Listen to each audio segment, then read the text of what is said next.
केसी आसे cricket tournament रो final match यही final match रे खरियार वर्सेस बलांगीर मध्य मैच अनुष्ठित होईची।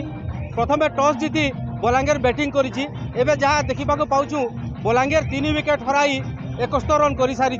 वर्तमान खेल बहुत रोमांचक स्थिति रे अछि। आसंतु किछि दर्शक प्रतिक्रिया नेबा कहन मैच केनता चली काना चली कहतु आज्ञा। मो नाम मनोज कुमार सुरानी। बहुत सुंदर मैच चली और आज आम खड़ियाल फाइनल मैच रे उत्तीर्ण होइतिबारु आमे बहुत खुशी और गर्वित है और बहुत सुंदर लगुच। मैच मैच मैच आज कारकार भितर हिजर केनता होछि खड़ियाल और बलांगीर भितर हिजे मैच और मैच भल लगुच देखबा के भल लगुच बहुत आनंद लागु खेल चली आज आज जने फील्ड रे अच्छे फील्ड रे जने आज खेल चली ई फील्ड रे 21तम आज केसी আছে क्रिकेट टूर्नामेंट चली आपन केनता काना कहबे एटा के नै करी आगे तो भल लगुच देखु जे भल लगुच खड़ियाल और बलांगीर भितर फाइनल मैच होचे और मजा तो लगुच।